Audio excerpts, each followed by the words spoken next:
Niyo po, no? Talagang sa totoo lang malapit talaga ang puso ng Lord sa mga pastol. At mamaya po ay mayroon po akong ipapakita no kung bakit sa mga pastol, no? Alam niyo po yung mga pastol nung time nila, sila po ay second class, no? Parang untrustworthy.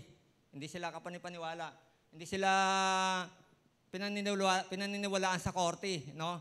At saka they were unclean. So, yun po ang mga ano sa kanila. Yun po yung kanilang status, no, during that time.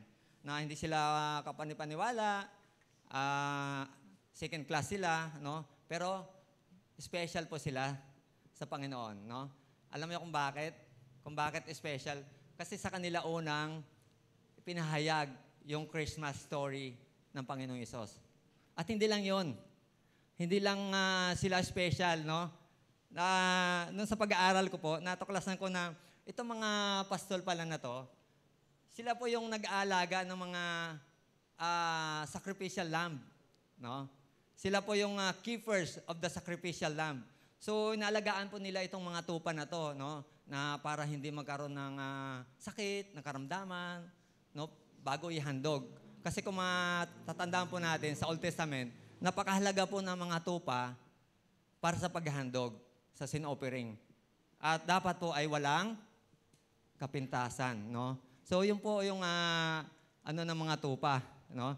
At throughout the Old Testament, nung inaaral ko po, natuwa po ako ako ngayon ko lang ito na ang Panginoon, no? Ang Panginoon ay malapit sa mga pastol o sa mga shepherd. At alam niyo po kung ilan or sino-sino yung mga ito. Hindi ko alam kung nailagay ni Mac. Mayroon pong 7, no, na mga pastol. Sino pong nakakaalala? Sige, magbigay ng 3. Yung una makapagbigay ng 3. Kanya to. Parang ginawang show, no? Pero hindi po, natutuwa lang po kasi, natutuwa lang po ako na, siyempre, para po mayroon tayong matutunan at hindi lang yun. Dapat po ay inaaral po natin yung Biblia. So, mayroon pong 7, no? Una dyan, si Abel, no? He was found favor by God, no? Kung maalala nyo yung si Cain at saka si Abel, no? At kinalulugdan siya ng Panginoon. Isa siyang shepherd, no? Or nag-aalaga ng pastol. At ang pangalawa dyan, si Abraham, no? Si Abraham po ay sa Genesis 21, mababasa nyo po yan, ay siya po ay chieftain or isa po siya sa mga kumbaga ng mga pastol. Siya yung pinaka-head ng mga pastol during that time. At ang pangatlo po ay si Jacob.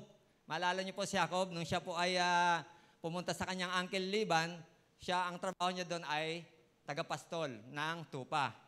At ang pang-apat po ay si Joseph. Wala si Joseph ngayon, no? Si Joseph po, no, yung anak ni Jacob, no?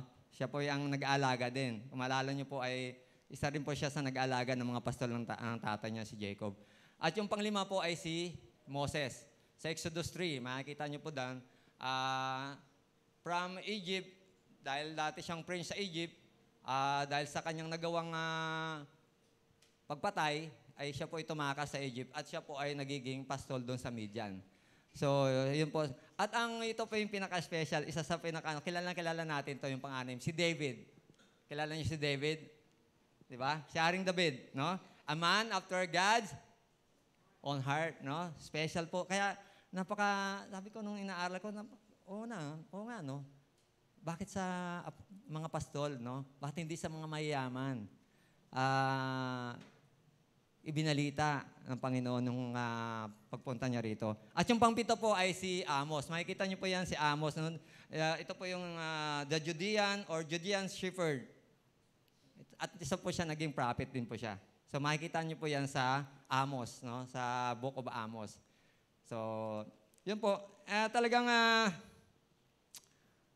mismo ang Panginoong Hesus, no? Sa John 10:11, sabi niya, I am the good shepherd, no? Siguro talagang bakit malapit talaga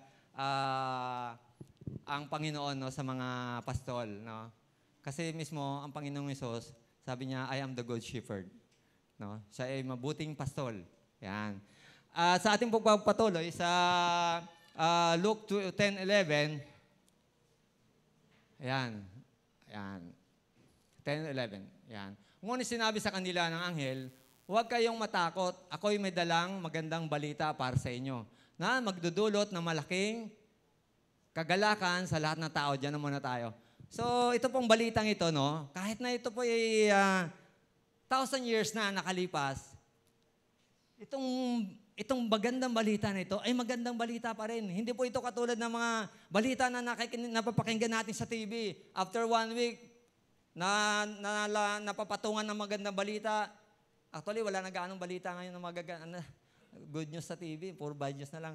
So, ito po, hindi po ito katulad ng mga narinig natin na magandang balita. No? Kahit ito ay umabot pa ng ilang taon, ilang years, ay magandang balita pa rin ito. No? At alam niyo ba kung bakit, kung ano itong magandang balita nito? Sabi, para sa inyo na magdudulot ng malaking kagalakan sa lahat ng tao. Sa lahat ng tao. No? Magbibigay ng kagalakan. Pero bakit hindi lahat po ay nagagalak? Bakit kaya? No? Kasi hindi nila talaga alam ang tunay na kahulugan ng magandang balita na ito. At ano itong magandang balita na ito? No? At walang iba, sabi mamaya pag-aaralan natin yan, alam niyo kung bakit magandang balita? Kasi mayroon pong naging bad news. Mayroon pong naging bad news. At alam niyo kung ano yung bad news? Romans 3:23. Pwede bang... Ito po yung naging bad news. Para ma-appreciate po natin yung good news, dapat malaman po muna natin kung ano po yung naging bad news. So ito po yung naging bad news. Sapagkat ang lahat ay nagkasala at walang sino mang makaabot sa kaluwalhatian ng Diyos. So kaya dapat alam natin to kasi lahat po ay we are destined to hell. Ang kaparusahan natin ay ang kamatayan at ang hindi lang yun, matatapon tayo sa impyerno. Pero dahil sa magandang balita na dala ng mga anghel, balik nga natin doon, Mac. Dahil sa magandang balitang ito, nagkaroon po tayo ng pag-asa. At ang balitang ito, walang iba, sabi sa 11, yan, ito po talaga yung pinaka-heart ng buong Bible. No? Isinilang sa inyo ngayon, sa bayan ni David, ang tagapagligtas, ang Kristong Panginoon. So ito yung talagang pinaka-heart, no? O the very heart of the gospel o yung Bible. Bakit? Isinilang ngayon, sa bayan ni David, ang tagapagligtas, ang Kristong Panginoon.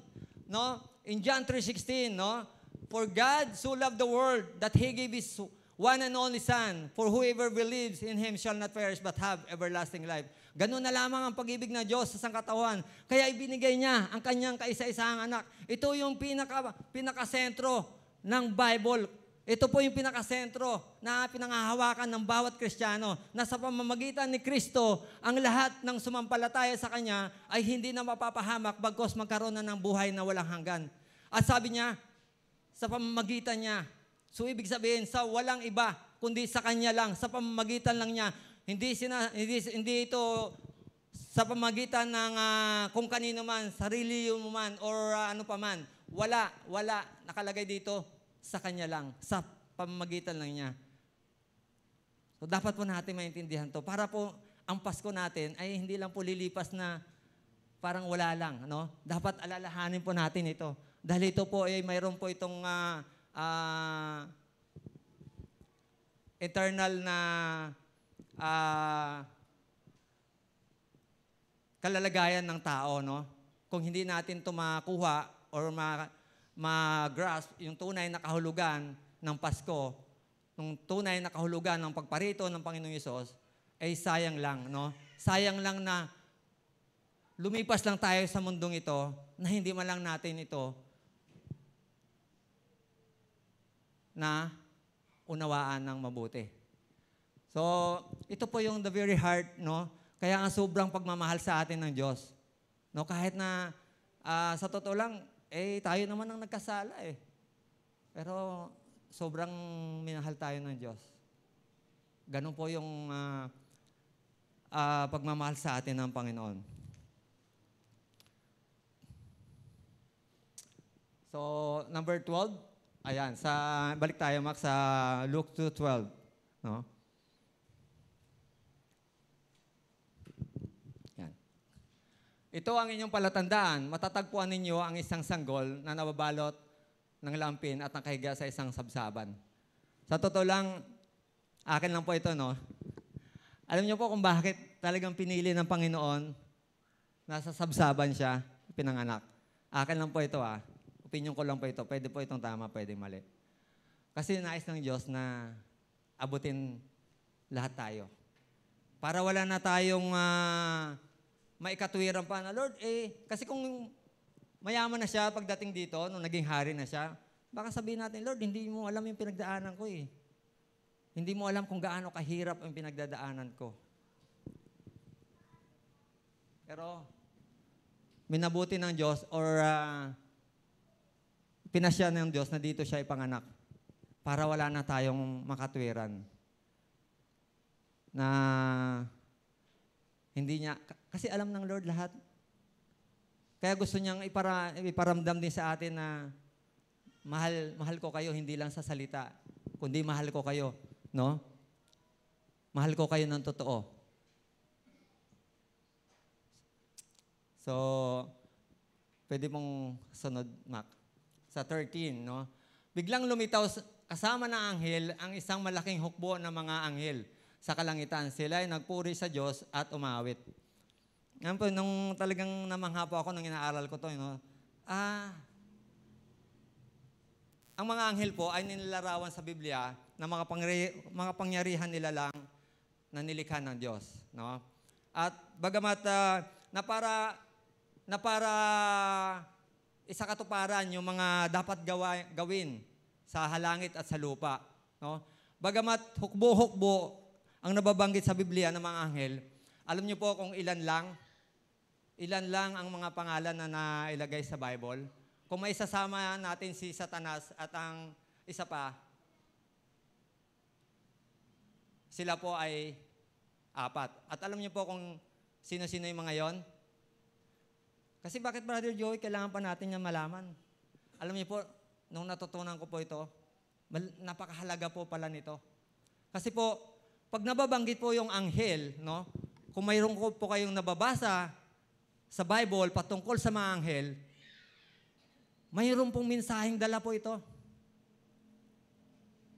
Mayroon pong mensaheng dala ito. Kung maalala niyo po yung sa Sodom at Gomorrah, yung dalawang anghel, may pangalan po ba yun? Wala. Wala pong pangalan, di ba? Dalawang anghel, no? Nagpakita kay Lot. At alam niyo kung, mas maganda basahin niyo po kung ano nangyari. No? At kung bakit napakahalaga po na malalaman natin ito, yung katotohanan. No? Sa Bible po, mayroon pong 4. No? Si Gabriel, no? Kung kilala niyo si Gabriel, no? Sa Luke 26, Luke ng 1:26, nagpakita siya kay Mary, si Gabriel. Napakahalaga po na maintindihan po natin kasi si Gabriel po ay isang pinakapunong mensahero ng Diyos. No? Pagka nababalitaan natin na si Gabriel ang inutusan ng Diyos, ay may magandang balita. No? Good news.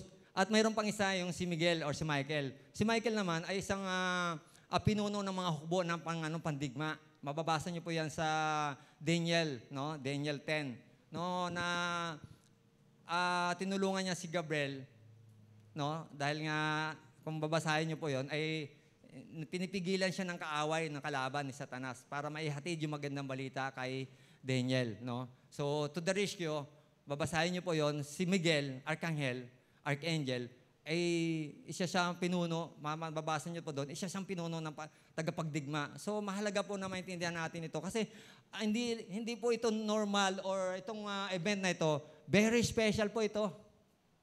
Kung mababasa niyo po sa all throughout the Bible, ito po yung pinaka-special. No?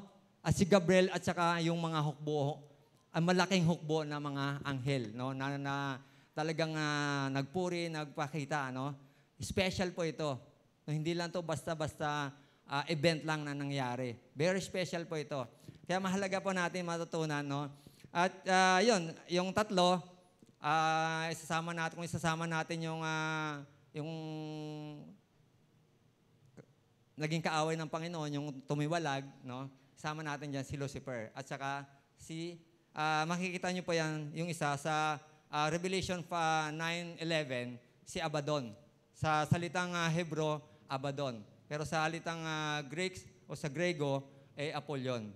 So yun pong apat na yon, no? So mahalaga po na mayroon po tayong nababasa or natutunan sa ating pagbabasa ng Bible. Kasi napakahalaga po kung bakit nababanggit po yung ganito.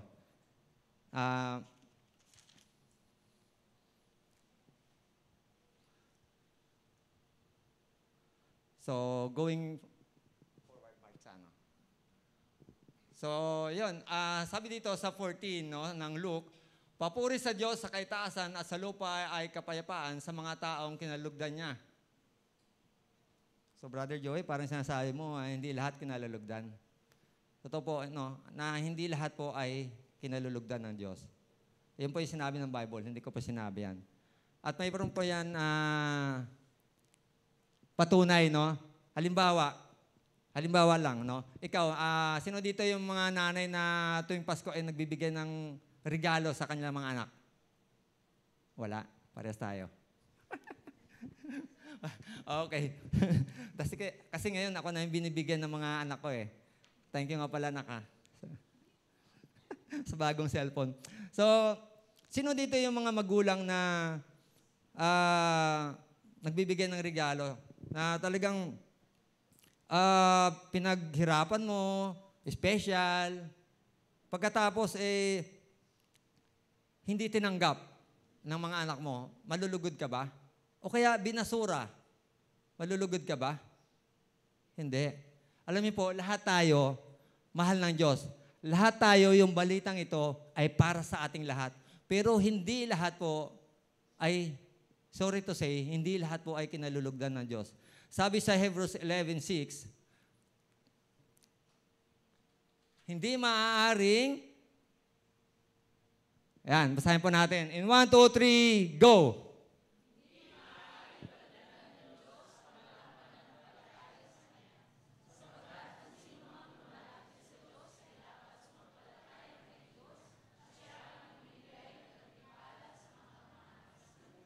Amen.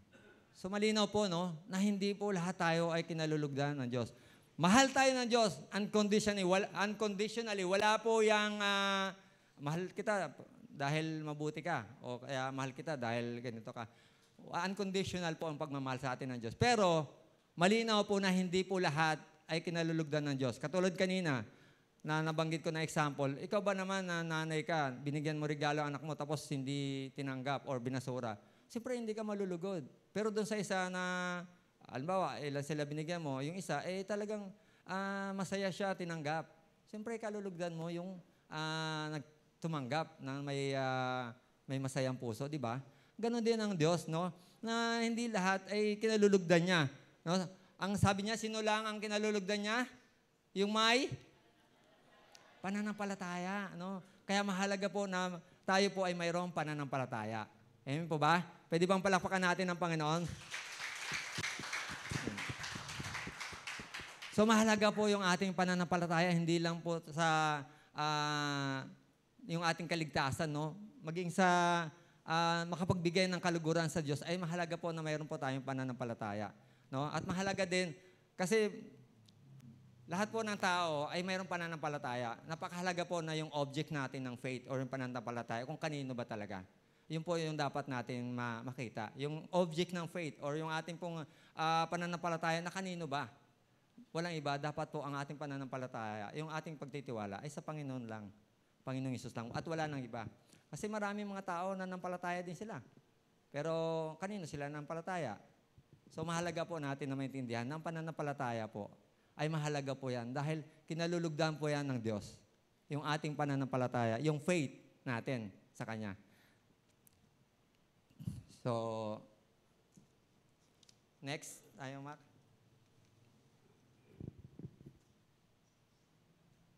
Ayan.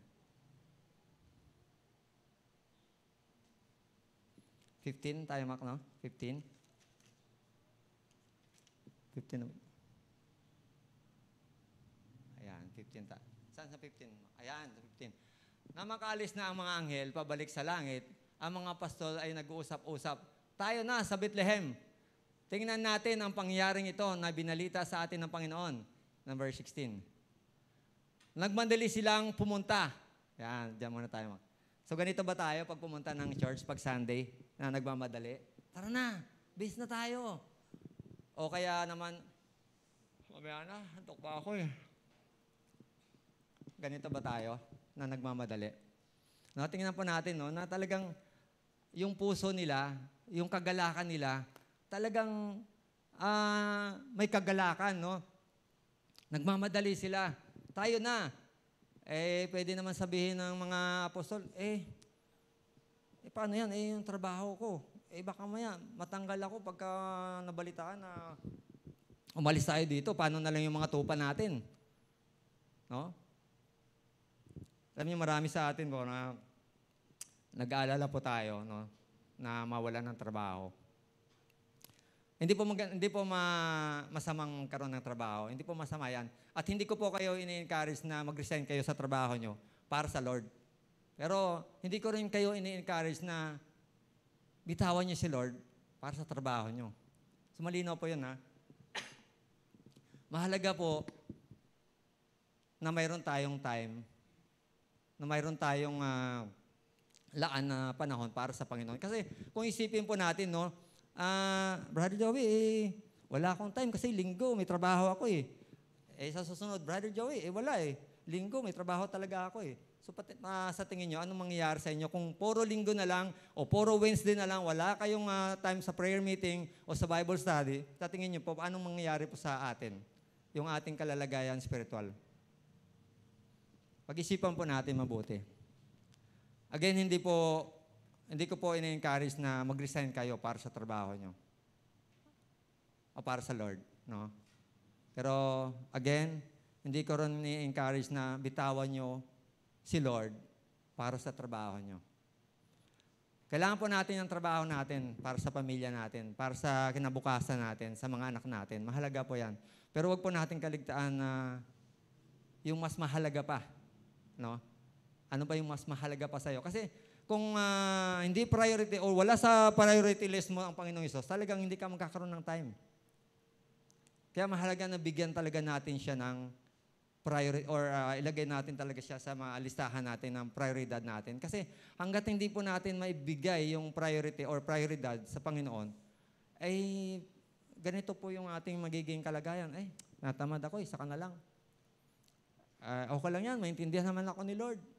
Siguro naman, kasi busy ako ang daming trabaho ngayon eh. Talagang maintindihan ka naman ng Lord, no? Pero hanggang kailan ka intindihan ng Lord? So, yun po, no? Na mahalaga po. Pwede rin sabihin ng mga pastol na ito, nakita ko naman na, nagbukas yung kalangitan, nakita ko ng mga angels, okay na po siguro yun. Bakit kailangan ko pang pumunta, no? Pero ito yung pinakamaganda po sa mga pastol, no? Kaya talagang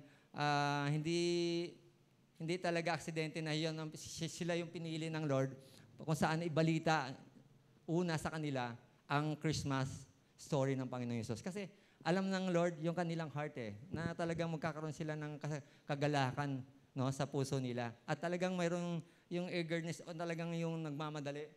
So sabi dito, nang makita ng mga pastol ang sanggol, isinalaysay nila ang sinabi ng anghel tungkol dito.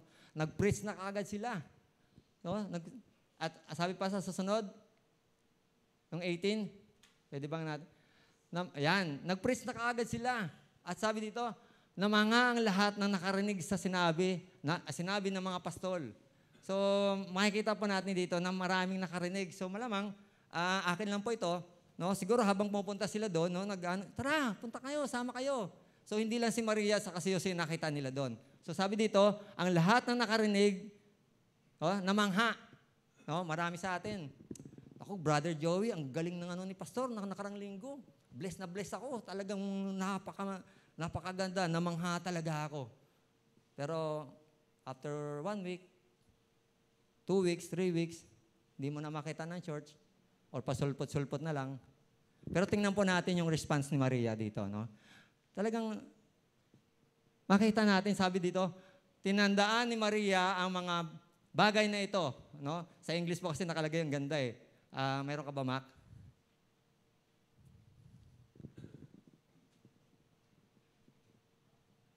Yan, 19.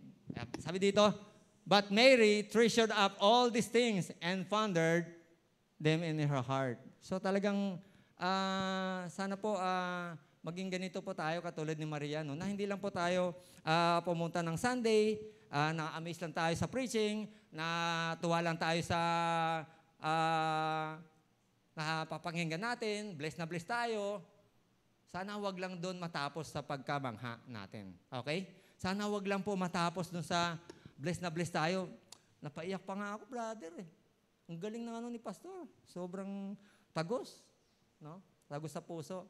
No, ganun. Hindi po dito yun, ha? Hindi po kayo yun, no? Hindi po. Wala po dito noon. Alam ko lahat dito ay hindi lang namamangha, kundi nakikinig or tinitreasure o kaya ating pong tinatandaan. So mahalaga po na hindi lang po natin napapakinggan yung mga mensahe na napapakinggan natin sa every Sunday, maging sa mga nababasa natin. Sana po ay atin po itong tatandaan.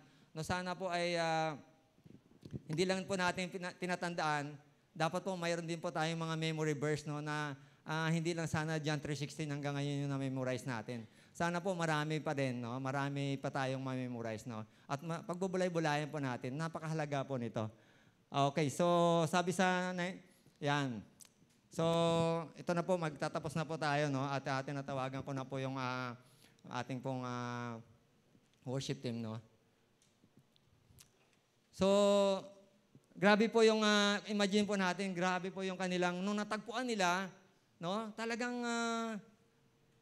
nung tayo ba, nung nakilala natin ng Panginoon, nung natagpuan natin ng Panginoon, kailan ba natin huling talagang shinare yung mabuting balita? Kailan ba tayo tuwang-tuwa na ibalita ito sa ating mga kamag-anak, sa ating mga mahal sa buhay, o sa ating mga kaklase, saka mga ka-office mate? So sana ibalik pa rin natin, no, na kung gaano natin nakilala ang Panginoon, kung paano ibahagi yung mabuting balita. Actually, hindi mo naman natin kailangan na maging pastor tayo or magaling tayo sa Biblia para ma-share natin yung mabuting balita. Actually, sa pag-invite lang, pwede na po tayo makapag-share, no? Kung paano tayo binago ng Lord, kung paano natin naranasan yung kanyang kabutihan sa atin. Sana po, hindi pa uli ang lahat, no? Sana itong Paskong ito, sana po gamitin po natin ito, no, na ma-share natin, no, sa mga mahal natin sa buhay, yung mensahe ng Pasko, no? Napakahalaga po nito na sana yung Pasko nito ay ito na yung kumbaga nagkaroon ka na ng kaunawaan na yung tunay na kahulugan ng Pasko, na hindi lang sa handa, sa mga regalo, sa magandang damit, sapatos, no? Sana sineselebrate natin ang Pasko ng may kagalakan sa ating puso. At last verse na po. Sige. Ayan. Sa Tagalog nga. Mas maganda sa Tagalog din eh. So, umalis ang mga pastol na nagpupuri sa Diyos at nagpahayag ng kanyang kadakilaan dahil sa lahat ng narinig nila at nakita ayon sa sinabi sa kanila ng anghel. So dito po talagang hindi lang po natapos doon, no? Yung pagpipreach nila, yung pagsasalaysay nila sa maraming tao. Talagang hanggat sa pag-alis nila, nagpuri sila, talagang sinalaysay nila yung kadakilaan ng Diyos sa buhay nila, na sana mga kapatid, in-encourage ko po kayo na sana i-share natin kung paano tayo, kung paano binago ng Diyos ang buhay natin, kung paano natin naranasan ng Diyos sa buhay natin. Sana patuloy natin itong ihayag sa maraming tao. Sana huwag tayong magsawang ipa-share or i-share sa kanila or ipahayag yung kabutihan ng Diyos, no, na naranasan natin.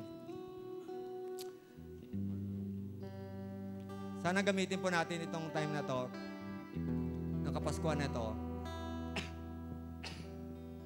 na ibahagi ang mabuting balita sa lahat ng ating mga mahal sa buhay, mga kapitbahay, mga kaklase, mga katrabaho. Sana, wag sanang sa atin lang, na tayo lang nung nakakaalam patungkol sa mabuting balita na hatid ng Diyos sa atin.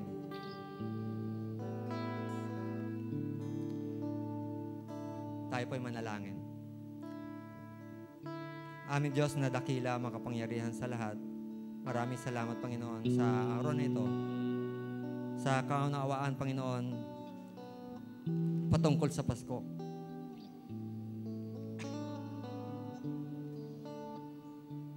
Maraming salamat, Lord, sa dakilang pag-ibig niyo sa amin, Panginoon. Na binigay niyo yung kaisa-isang anak niyo, Panginoon, para sa amin, upang kami, Lord God, ay tubusin, Lord God, upang kami ay ligtas, Panginoon, sa tiyak na kapahamakan, Panginoon. Lord, dalangin ko na ang panahon na ito, Lord God, ay magbigay inspirasyon sa amin, Panginoon, Lord God. Sa araw-araw ng aming pamumuhay dito sa lupa, Lord God, hanggat inaalala namin or hanggat sineselebrate namin, Panginoon, ang Kapaskuhan na ito, Lord, alalahanin din namin, Panginoon, na Ikaw, Lord, ay muling babalik, Panginoon, hindi bilang isang sanggol, Lord, kundi bilang isang hari, Panginoon. Lord, dalangin ko po, Diyos, na sana sa pagdating niyo, Panginoon, kami po ay maging handa, Panginoon. Lord, tulungan niyo po kami na mamuhay, Lord, na may kagalakan sa aming mga puso, Panginoon, sa araw-araw, Lord God. At tulungan niyo po kami, Panginoon, na maibahagi, Panginoon, ang mabuting balitang ito, Panginoon, na nagmumula sa iyo, O Diyos. Tulungan niyo po kami, Lord, na bigyan ng tapang, Panginoon, na ma-share ang kabutihan niyo, Panginoon, sa ibang tao, Lord God, na wala pang pagkakilanlan sa iyo, O Diyos. Lord, maraming salamat, Panginoon. Pinupuri ka namin at sinasamba, Panginoon. Pinasalamatan. Ito po ang aming panalangin. In Jesus' name we pray. Amen. Palakpakan po natin ang Panginoon.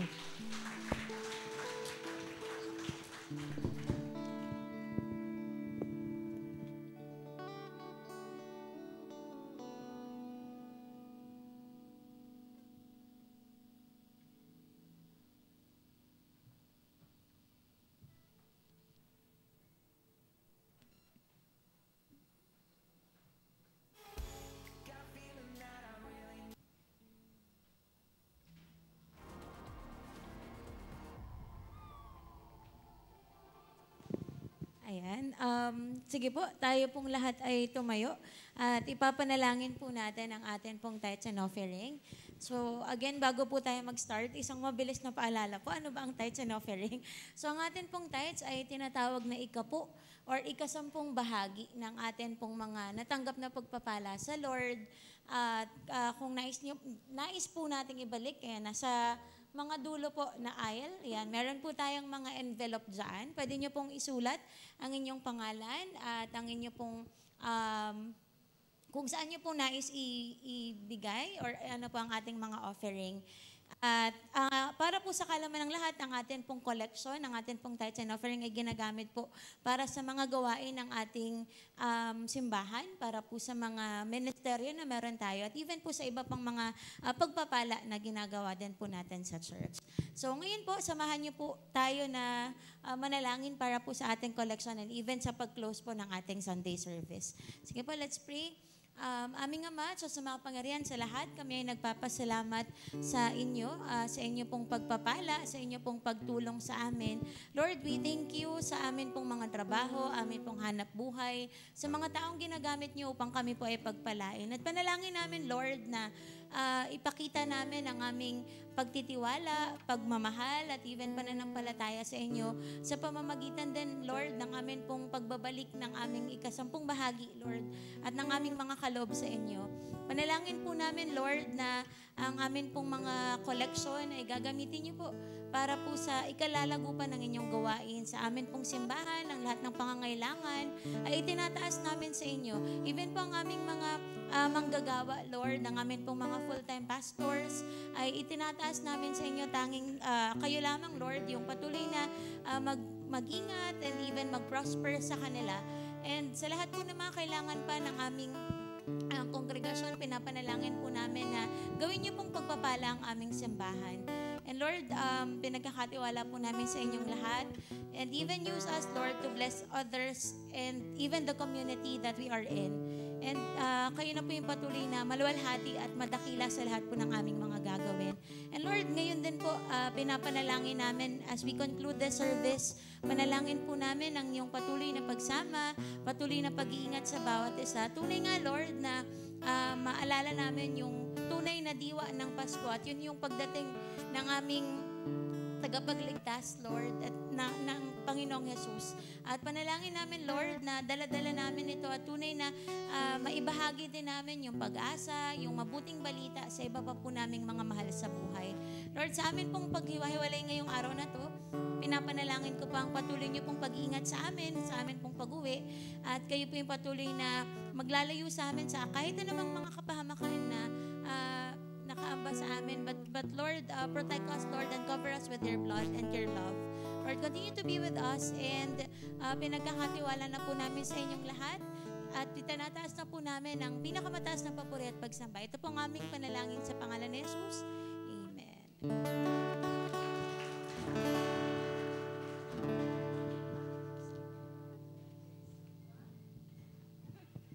Minsan pa tayo ay sama-samang manambahan sa ating Panginoon.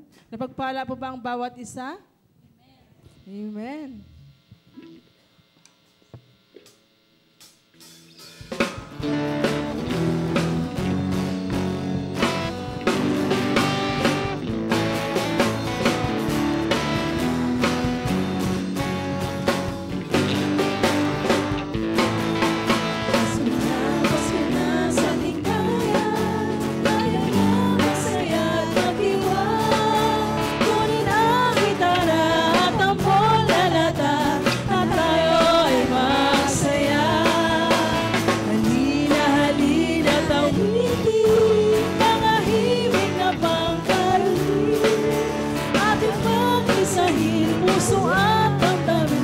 Pasko'y pag-iwang natin. Oh, magsaya at mag-iwang, baka sumilang na. Ang halilangan, kaya't ating buksan ang pinto ng ating pagmamahal. Oh, magsaya at mag-iwang, baka sumilang na.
sa bawat isa. Class 101, meron po tayong exam sa ating room.